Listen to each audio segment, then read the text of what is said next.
Hello, YouTube.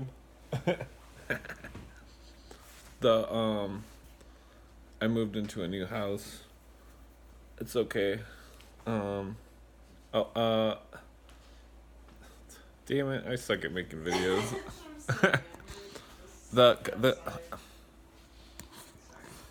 the there's a lot of debates and topics and media and blah blah blah, and there's everybody always forgets there's always, you know how there's just like one group against the other, but everybody always forgets the third opinion type of thing. Well, like the the there's always, technically you could take almost any argument going on in mainstream media, and there's always a constitutional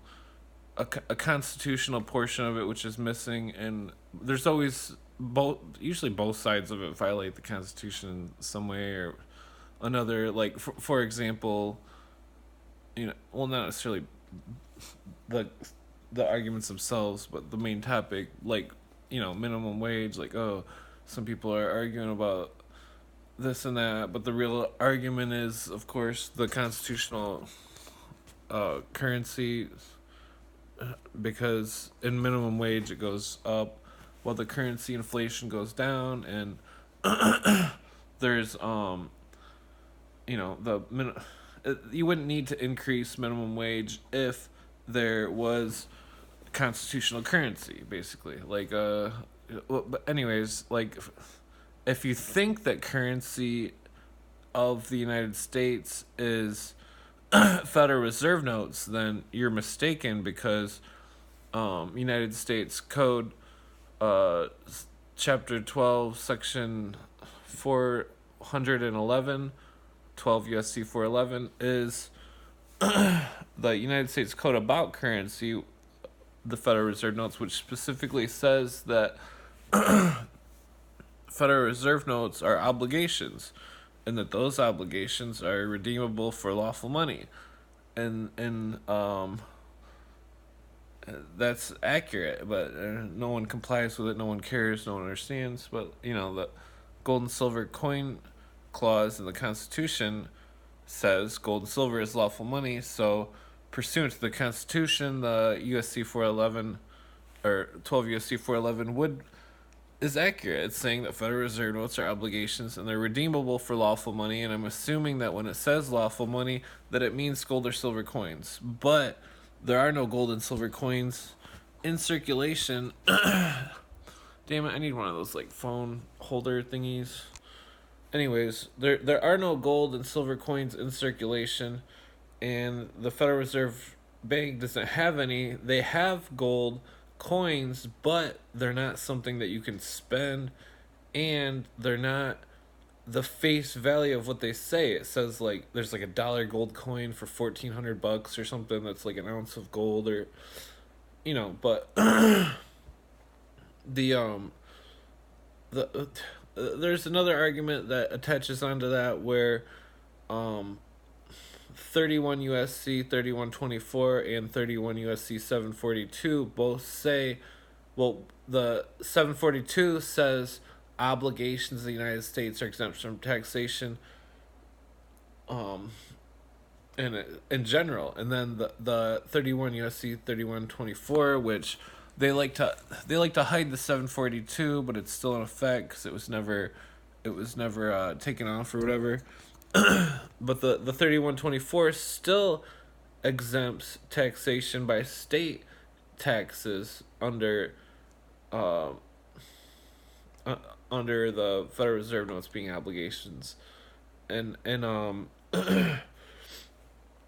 but anyways, so I mean, technically, the pursuant to the enumeration clause, and just the fact that you're being taxed by something that isn't money, I mean, the the federal taxes are in violation of the 10th Amendment. But basically, what I'm saying is, even if the state taxes are legal, which state taxes are legal, but then when they're taxing a promissory note, which, well, it's not really, when they're taxing an obligation, the tax is not, it's an exempt tax which we're forced to pay anyways, and it's just all part of the economic slavery where people think that they're free and that they have money in their pockets, but the economic slavery keeps them in check to where they don't even understand the big picture. Like they think that you're a bad person if you don't want to pay taxes or whatever, and it's not about and you don't have to pay taxes if you don't make any income, or if you try not to be part of federal if you don't, if you just, I don't know. Anyways, what I'm trying to say is that people are fucking idiots. Like, they have no idea what's going on. They won't back check anything. They won't look stuff up. They'll sit and argue based on rumors. They don't have actual, it's like they won't take time out of their day, period, to even think about anything or even, like, try to, like, understand someone or any subject that seems, like, work to them. Like, because it is work to research stuff and, like, like if you're sitting there reading the fucking U.S. code all day or all night or whatever you choose to study, it's a lot of work. And, like, for me to understand all this shit, it took a lot of work to understand it. And then when I've talked to, like, judges, lawyers, and, like, when I was in child court or whatever, and for them to, like, totally, like, oh, that's not true. Oh, I'm a lawyer. I have a piece of paper that says that I know. For those people that just, I mean, I don't even know what I'm getting at. Everybody's stupid. I mean, it's just so pathetic. Or I guess in current times, for here's another example that I'll bust out real quick. With what I'm only trying to have like a 10-minute video, but the whole border thing. I mean, they have the right to secure borders, but the whole technically, if you read the Declaration of Independence, it says that the founding fathers were pissed at the King of England because he was restricting immigration, and like you could take the you could take the Declaration of Independence and replace the word king with unconstitutional government, and it's everything on there applies in this day and age. And like I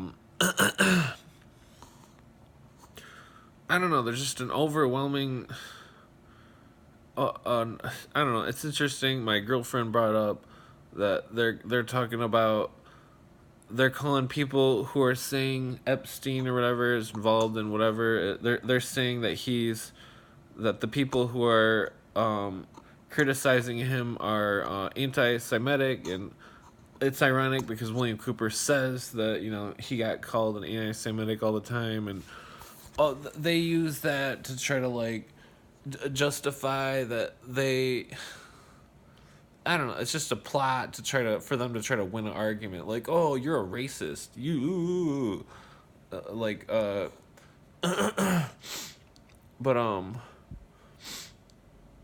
there's definitely a large number of people that have no idea about constitutionalities, and